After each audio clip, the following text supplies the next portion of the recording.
Continuamos nuestra serie sobre Hechos y hoy terminamos el capítulo 5. ¿Se acuerda el domingo pasado predicamos sobre el caso triste de Ananías y Zafira? Mintieron al Espíritu Santo, querían figurar ante los hombres más que ante a Dios y fueron juzgados en medio de la iglesia. Entonces continuamos la historia. Antes de eso, se acuerde de la sanidad del cojo. Entonces viene varias cosas impresionantes. La sanidad del cojo era muy público. La muerte de Ananías y Zafira también muy pública, ¿verdad? Y entonces continuamos versículo 17 de Hechos capítulo 5. Hechos 5, continuando la historia de los hechos de Jesucristo, no los hechos de los apóstoles, los hechos de Jesucristo mediante el Espíritu Santo, mediante los apóstoles. Entonces, levantándose el sumo sacerdote y todos los que estaban con él, esto es, la secta de los saduceos. Los saduceos y los fariseos eran dos partidos, por decirlo así, pero los saduceos tenían acaparado el templo y el mando.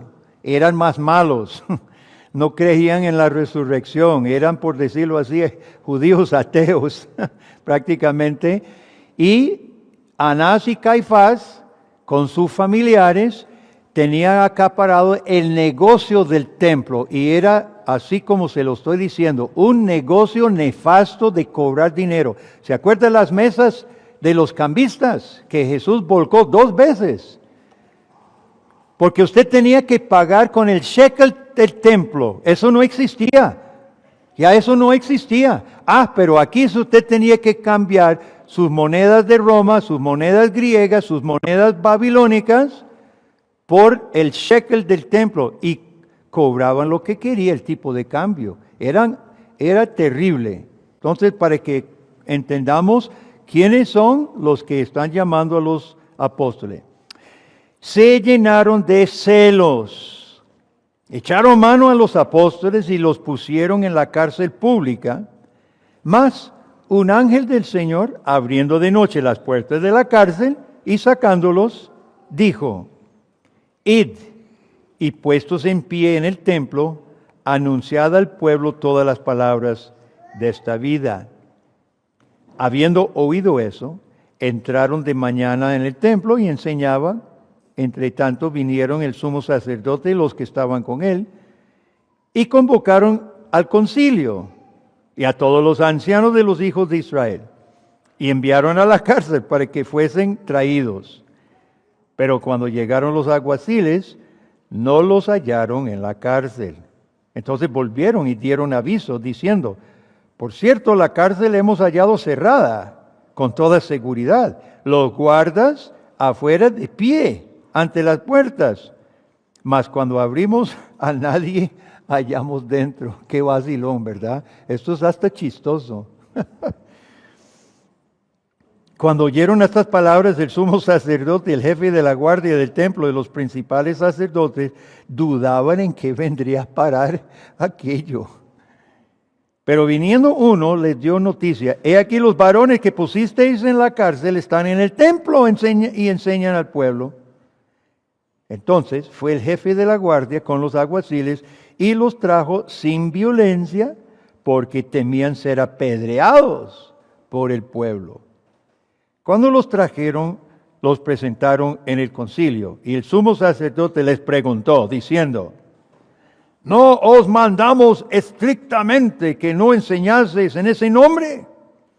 Y ahora habéis llenado a Jerusalén de vuestra doctrina, y queréis echar sobre nosotros la sangre de ese hombre. ¿De quién era la sangre de ese hombre? Ellos mismos fueron los que lo habían matado, ¿verdad? Qué ironía. Respondiendo Pedro y los apóstoles dijeron: Es necesario obedecer a Dios antes que a los hombres. Ya se lo había dicho la vez pasada, ¿se acuerda? Está repitiendo, ¿verdad? Ya se lo había dicho la última vez. Otra vez les recuerda, es necesario obedecer a Dios antes que a los hombres. El Dios de nuestros padres levantó a Jesús, a quien vosotros matasteis, colgándole en un madero.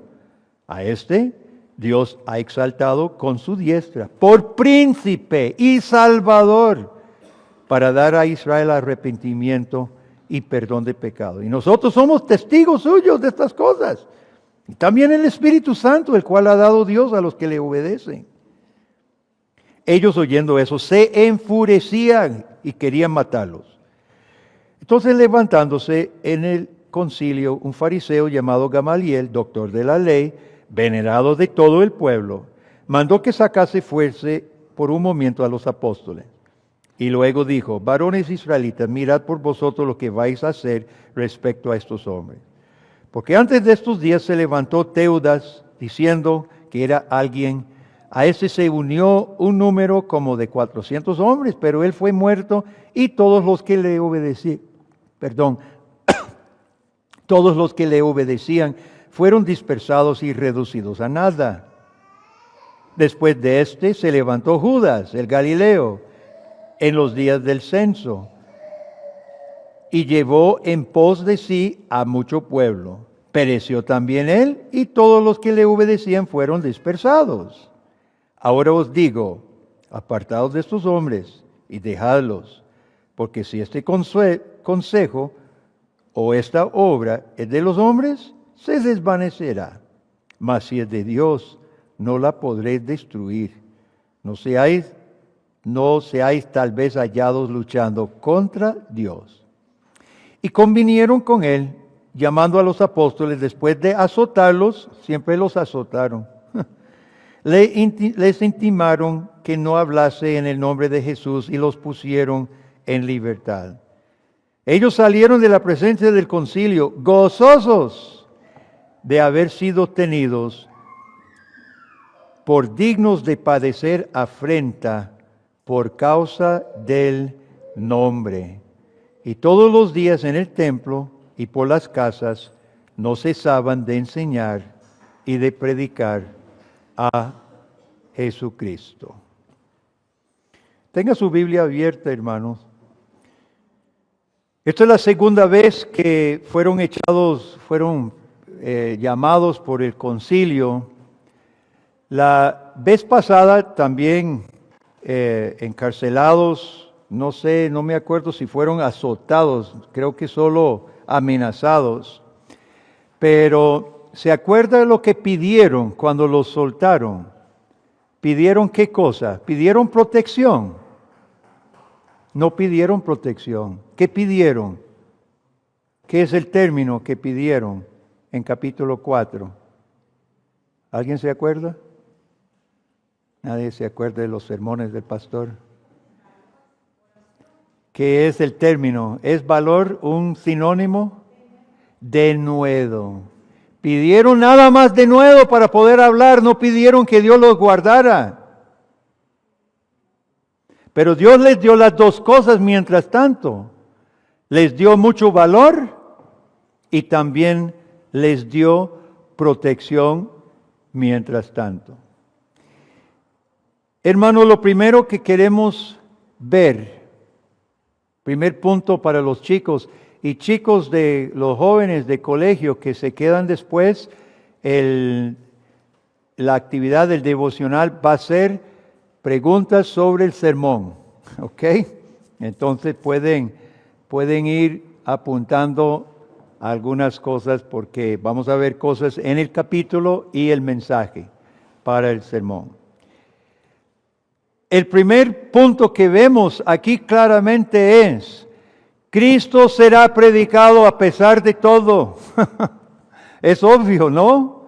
Cristo será predicado a pesar de lo que hagan los hombres impíos. Fíjese que todos los milagros que vienen aconteciendo, el milagro el día de Pentecostés que hablaban un montón de idiomas, el milagro de la sanidad del cojo, el milagro de la muerte repentina de Ananías y Zafira, y ahora el milagro de soltarlos de la cárcel milagrosamente. Todos los milagros permitían, ¿qué cosa? Que se predicara a multitudes. Y ese es el punto de estos milagros, hermano. Estas señales servían para que Cristo fuera predicado. Los apóstoles no reclamaban fama para sí mismos, más bien regañaba a la gente. ¿Por qué nos miran, dice Pedro, cuando sanaron el cojo? ¿Por qué nos miran a nosotros como si fuera por nuestro poder? Todo tenía que ver con el nombre de Cristo, es en el nombre de Cristo. Los fariseos sí, versículo 17. ¿Cuál era la actitud de los saduceos? ¿Se llenaron de qué? Versículo 17. Se llenaron de celos, porque ellos sí estaban detrás de fama y de plata. Los apóstoles no predicaban por plata. No querían reclamar fama para sí mismos. Los no creyentes se llenaron de celos, porque fama y plata usaban la religión para ello. Los apóstoles y los discípulos más bien estaban dispuestos a cárcel. No los encontramos desesperados porque los echaran a la cárcel con la posibilidad de matarlos. Es más, ¿qué dice el versículo 33? Que querían hacer y que pronto iban a hacer con Esteban. Este mismo concilio, pronto en un capítulo más, después de 6, en capítulo 7, ¿qué van a hacer con Esteban? Lo van a matar. Versículo 23, que dice que querían hacer con los discípulos, ya los querían matar. Esta gente era alborotadora, hermanos. No esperaban a Pilato para apedrear a Esteban. Y los apóstoles sabían muy bien en manos de quienes estaban. Estaban ante gente que lograron matar a un profeta, solo visto en términos humanos, porque Jesús, nadie podía negar que había sanado a Lázaro. Es chistoso, dice que querían volver a matar a Lázaro porque era un testimonio vivo de Cristo. Iban a volver a matar a Lázaro, pobre Lázaro. Los apóstoles sabían, hermanos, ante quienes estaban, hermanos, y estaban dispuestos. No los encontramos desesperados, llorando, haciendo ayuno y oración que Dios los librara. Van tranquilamente a la cárcel y ahí estuvieron dormidos cuando el ángel llega, me imagino. Ahora, hermanos, mire, Dios no siempre libra al cristiano por un ángel. Es más, a Esteban Dios no le libró. Y la tradición, la historia de la iglesia dice que todos los apóstoles menos Juan murieron muerte de mártir. Llegó el momento en que Dios no los libró milagrosamente. Pero una cosa está clara. Cuando Dios quiere que se predique el evangelio, será predicado. Eso está claro. El ángel les dice, es bien curiosa esta parte, versículo 20, el ángel los suelta de la cárcel. Y versículo 20, ¿qué es el encargo que le da el ángel? Probablemente, chicos, esto va a ser en el quiz después del culto. ¿Qué les dice en versículo 20 que haga qué? Que vaya a anunciar ¿qué cosa? Todas las palabras de esta vida. ¿No le parece curioso definir el evangelio así? Yo creo que es, bueno, hasta donde yo recuerde, es el único versículo donde describe el Evangelio, esta vida. Pero tiene sentido, hermanos. ¿Qué había dicho Jesús en Lucas 12? Se lo voy a leer. En Lucas 12, Jesús dijo estas palabras: no temáis a los que matan el cuerpo y después nada más pueden hacer. Escuchemos todos. Os enseñaré a quién debéis temer. Temed a aquel que después de haber quitado la vida, tiene poder de echar en el infierno. Sí, os digo, a este temed. La Biblia enseña que la paga del pecado, ¿qué es? Muerte. ¿Cuándo? ¿Muerte cuándo? Muerte eterna. La paga del pecado es muerte eterna. Y como los chicos ahorita dijeron en su versículo, las preguntas, ¿cómo nos hicimos pecadores reos de muerte por nacer de Adán y Eva? Hijos legítimos de Adán y Eva, desobedientes a Dios y rebeldes. Nacemos rumbo al infierno si no encontramos vida. La promesa antigua del pacto de gracia es vida. Vida en presencia de Dios. Generaciones, hijos, vida. Vida presente con Dios y vida futura, eterna con Dios. Esta vida se manifestó de forma suprema en Cristo Jesús, el Hijo encarnado de Dios, el que dijo, complete, yo soy el camino y la vida. Yo soy el camino, la verdad y la vida. Nadie viene al Padre si no es por mí.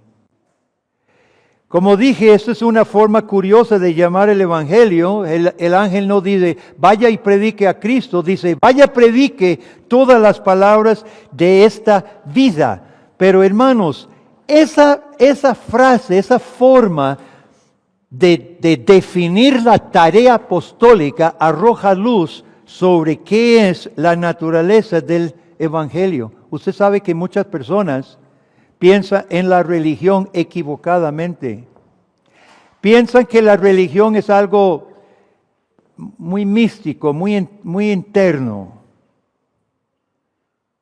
Afirman creer en Dios, afirman amar a Dios, pero posiblemente eso solo sucede en el momento de culto. Posiblemente ni siquiera se congregan. Allá en su casa, en sus momentos, aman mucho a Dios, pero su vida no se ajusta a la vida que Cristo ordena. Hermanos, la vida que Dios da es vida. Muy poco la Biblia habla del alma. Y es una tentación moderna, bueno, ni moderna, de toda la vida, de reducir la religión a algo muy espiritual, muy interno, invisible. Eso no fue lo que dijo el ángel. Anuncie las palabras de esta vida. Cristo es la vida y Cristo transforma la vida. Y no hay Cristo en el corazón sin una vida transformada. El que abraza a Cristo tendrá vida, una vida diferente y vida en el sentido más pleno de la palabra.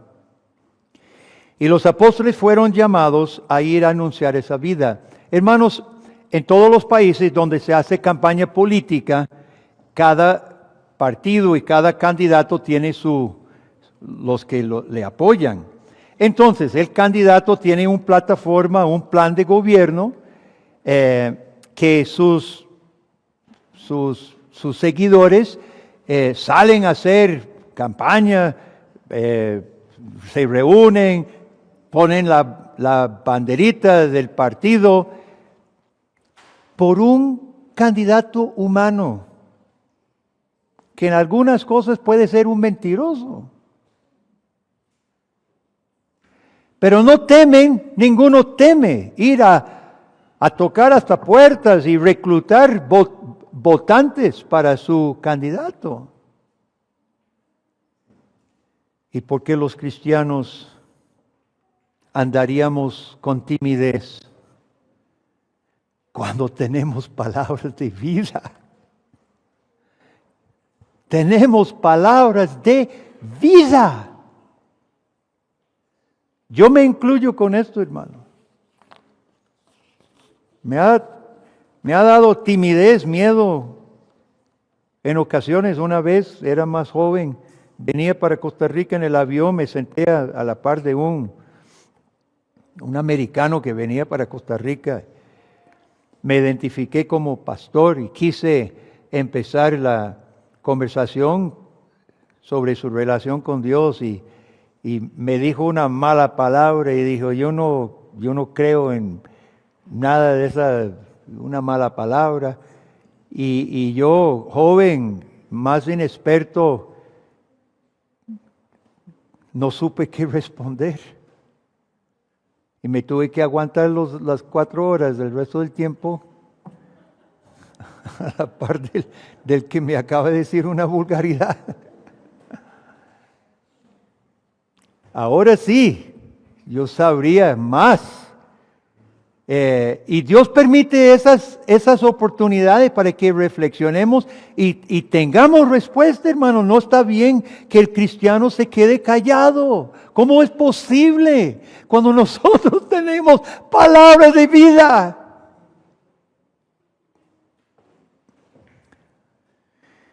Este milagro de soltar a los apóstoles de la cárcel no nos enseña tanto acerca del milagro. Usted sabe que ni un versículo completo usa Lucas para describir el milagro. Ni un versículo completo. Dice, echaron mano, y 19, un ángel abriendo la cárcel de noche, las puertas, sacándolos, dijo, y ahí se llega al punto lo que les dijo. Varón, está raro, este milagro. ¿Cómo pasó los apóstoles frente a los guardas? Yo no sé, el ángel entró y abrió las puertas y los trasladó invisiblemente también afuera, porque pasaron, los guardas estaban puestos, los soldados en la puerta de la cárcel, nadie se había movido, no se había abierto ninguna puerta, ellos estaban, no se durmieron. ¿Cómo? Si usted fuera, sea sincero, si usted fuera uno de esos apóstoles y lo contara después, ¿no diría un poquitito más de lo que tenemos aquí? ¿De cómo fue ese asunto? Yo sí. porque da curiosidad cómo fue. No, Señor, no es el punto. Ese no es el punto. El punto no es el milagro. El punto es la meta de sacarlos, nada más. El punto es el plan de Dios, para que predique las palabras de vida. Y fueron al día siguiente al templo. Hermanos, hermana, nada ha cambiado en el plan de Dios desde el principio de la redención. Moisés anunció la voluntad de Dios a su pueblo Israel. Israel, lo que leímos, ¿se acuerdan? Lo que leímos al principio del servicio, Deuteronomio 4. Israel debía decir las palabras de los estatutos de Dios a las naciones para que se maravillaran. Israel tenía la tarea de ser testimonio a las naciones. Los apóstoles, Jesús les dijo que anunciara el Evangelio en Judea, Samaria y hasta el fin del mundo. La iglesia primitiva se esparció por todo el mundo conocido. En la Reforma Protestante se libró otra vez la predicación. Y durante todo este tiempo, hermano, muchos han sufrido por anunciar palabras de vida. Nosotros honramos la memoria de Guido de Brès, autor de la confesión belga, que fue ahorcado por la confesión que hizo. Hoy no podemos desviar el plan de Dios, hermano, como iglesia. Hoy tenemos que ser claros en nuestra misión. Y hoy necesitamos una vez más, y esto por la providencia de Dios encaja con lo que hablamos en la escuela dominical acerca de la naturaleza de la iglesia y de todos los dones dados a Dios para que desplieguemos nuestros dones en favor de llevar palabras de vida. Punto número 2.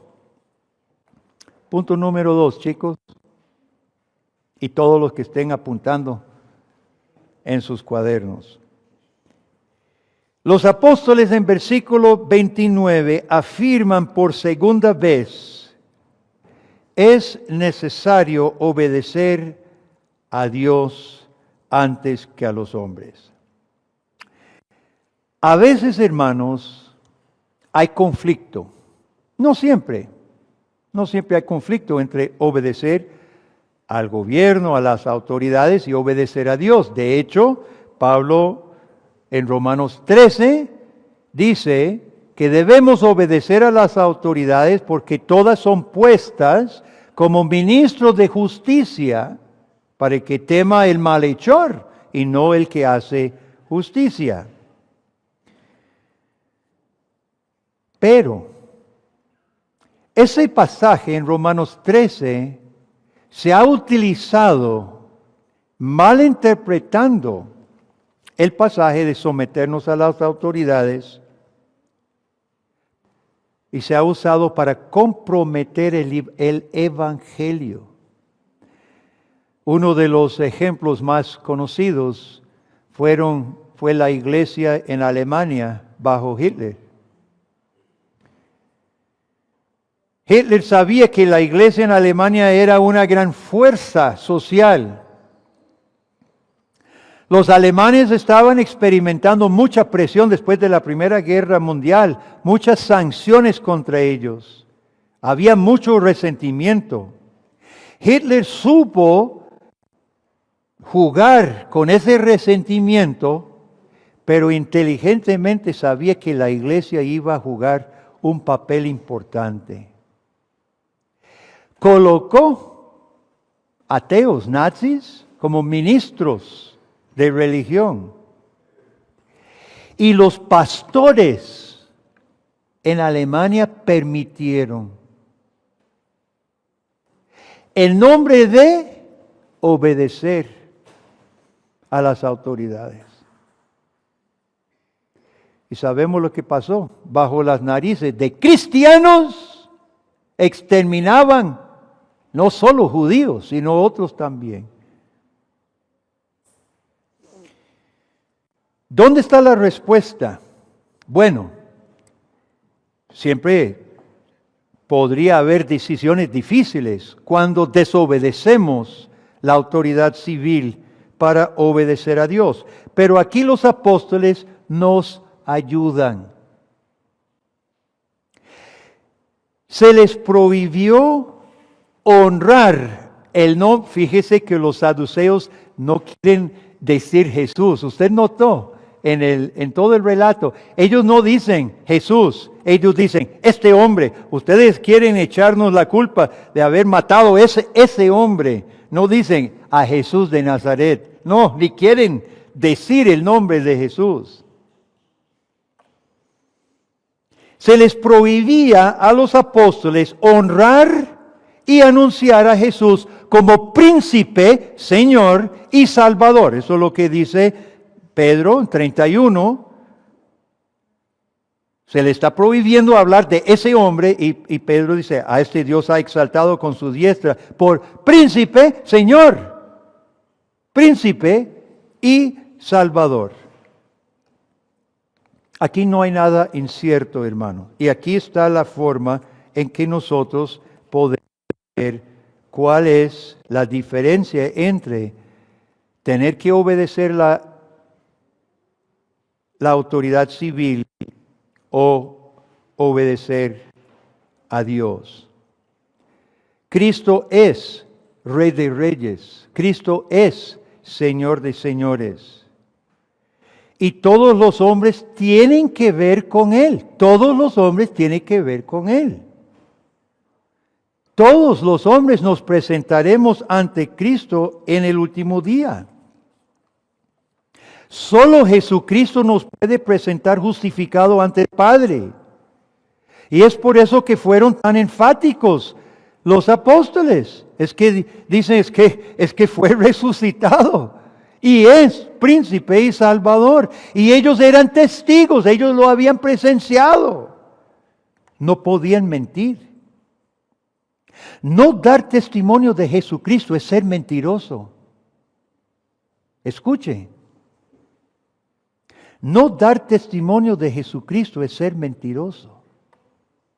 No dar testimonio es negar el Espíritu Santo, el Espíritu de Cristo.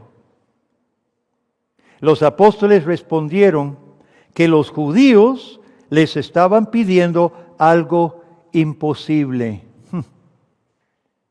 Negar que Cristo fuera príncipe y salvador sería como negar que yo existo. Era imposible negar algo que era un hecho. Ellos fueron testigos. Hace poco, hermanos, pasamos, todo el mundo pasó una pruebita donde se ordenó a las iglesias no reunirse, no predicar en público, no visitar casas proclamando al que es príncipe y salvador. Fue una crisis para la iglesia porque no estábamos preparados. Ningún gobierno civil tiene la autoridad de prohibir que la iglesia anuncie las palabras de vida. Nunca más. Nunca más. ¿Qué tal nosotros, hermanos? Porque eso es importante para las luchas que vienen. Nosotros tenemos el testimonio contundente de estos apóstoles y nosotros confesamos que la iglesia es apostólica. ¿Qué quiere decir eso? Que está fundada sobre el testimonio de estos apóstoles. No hace falta haber visto a Cristo, hermano. Tenemos el testimonio ocular de los apóstoles. Entonces, aunque nosotros no seamos testigos oculares, sí somos heraldos de palabras de vida. Y este es un mensaje que toda persona en este planeta necesita, es un mensaje urgente. Quiero compartir, casi terminando, una anécdota del libro de Mártires de John Fox. Usted puede conseguir ese libro, se lo recomiendo. El libro de Mártires de John Fox. Yo leí todo el libro a mis hijos cuando todavía estaban con nosotros en la casa. Se cuenta una anécdota en la vida de Juan el apóstol, que había encomendado un joven a otro obispo, otro pastor, para que lo discipulara. Resulta que a través del tiempo ese muchacho desechó la fe, dejó la iglesia, se hizo asaltante, ladrón y jefe de una pandilla de asaltantes. Años después, Juan visitó a su amigo pastor, ya está viejo, muy viejo. Indagó acerca del muchacho y le contaron para su tristeza lo que le había pasado. Y así viejo Juan lo fue a buscar. Lo encontró la pandilla de maleantes y se dejó ser capturado para que lo llevaran a su jefe, que era este muchacho. Al reconocer a Juan, el muchacho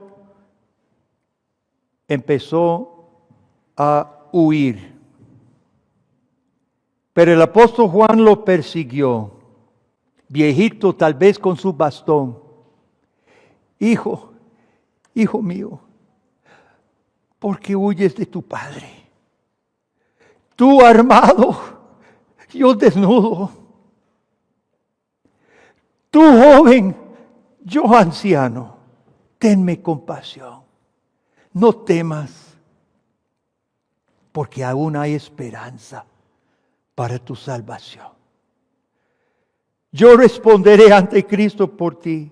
Yo moriré por ti si es necesario. Como Cristo murió por nosotros, yo daré mi vida por ti. Confía. Cristo me ha enviado. Se cuenta que el joven arrojó sus armas, llorando, se acercó al anciano y fue restaurado a la fe y a su Dios. Palabras de vida, testigos, heraldos que perseguimos al perdido. Solo la muerte pudo callar a los apóstoles. Y cuando murieron dejaron a miles que llevar adelante palabras de vida. Y en este pasaje hay dos llamados. Primero, para la persona que está llevando su propia vida. Seguramente, escuchando por la transmisión o aquí presente, usted sabe todo esto. ¿Usted sabe de Jesús? ¿Conoce la Biblia, mucho de la Biblia? ¿Ha escuchado muchas veces el mensaje de Dios? Pero usted tiene su propia vida. Usted tiene sus propias metas. Usted tiene sus propios ídolos. Aparenta algo que no es, porque Cristo no está en usted. Usted no puede decir, con Cristo estoy juntamente crucificado. Ya no vivo yo, mas Cristo vive en mí. Y lo que vivo ahora lo vivo en la fe del Hijo de Dios, el que me amó y dio su vida por mí. No puede decir eso, porque nunca se ha arrepentido de tu egoísmo y tu orgullo. Y este llamado viene, mi querido amigo, urgentemente. Acérquese al único de la vida, con corazón contrito y humillado. Doble rodillas ante el único autor que es Cristo Jesús. Arrepiéntase de su hipocresía. Arrepiéntase de su falsedad y su idolatría y confiesa a Cristo y recibirá vida y vida eterna. Hay un segundo llamado, un llamado a la iglesia. Iglesia de Jesús no puede callar. Yo doy gracias a Dios porque yo sé que muchos comparten, muchos insisten, muchos tienen amigos, compañeros, familiares con quienes están compartiendo las palabras de vida. Hermanos, ¿podemos mejorar? Siempre podemos mejorar. Siempre podemos mejorar. Recordemos, junto con nuestro mensaje tiene que caminar nuestro testimonio personal. De nada sirve hablar una cosa y vivir otra. A los apóstoles nunca podían tacharlos de maldad en su persona. Es más, fueron respetuosos cuando los llamaban. Se iban dócilmente a la cárcel. Nuestra vida, hermanos, debe concordar con nuestras palabras. Y finalmente, como ya hemos dicho varias veces en esta mañana, Dios nos llama a todos con diferentes dones. Para ser un heraldo de vida puede ir al parque central y anunciar en la esquina el nombre de Jesucristo, gloria a Dios. Pero hay otras formas también. ¿Sabe cuál es lo primero? Su hogar. Su hogar es su primer campo misionero. Hermanos, hablemos más las palabras de vida en nuestros hogares. Si usted tiene hijos en la casa, padre, madre, abuelo, hable las palabras de vida, mucho, más de lo que está haciendo. En la escuela, chicos, jóvenes, adultos que están en colegio, en la universidad, usted tiene compañeros que no son cristianos o que vienen de hogares no cristianos, tal vez profesores que no son cristianos. ¿Qué impide que usted dé testimonio de Jesucristo con sus compañeros, con sus profesores? En el trabajo, ojalá no haya ningún cristiano que no sepan que usted es cristiano, que usted almuerce sin dar gracias a Dios públicamente por los alimentos. ¿Qué impide que usted invite a los compañeros en la hora del almuerzo a conversar cosas del Señor, a hacer un estudio bíblico?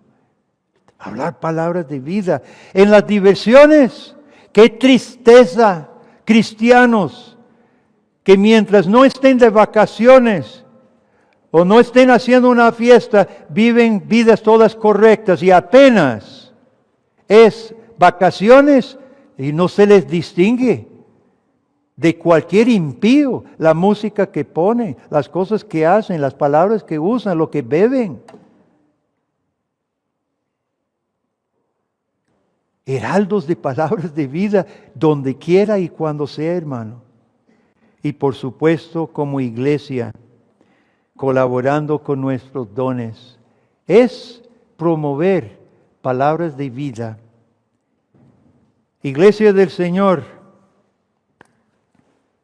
hemos escuchado la palabra de Dios. Adelante, portadores de las palabras de vida. Amén. Oremos. Gracias, Señor.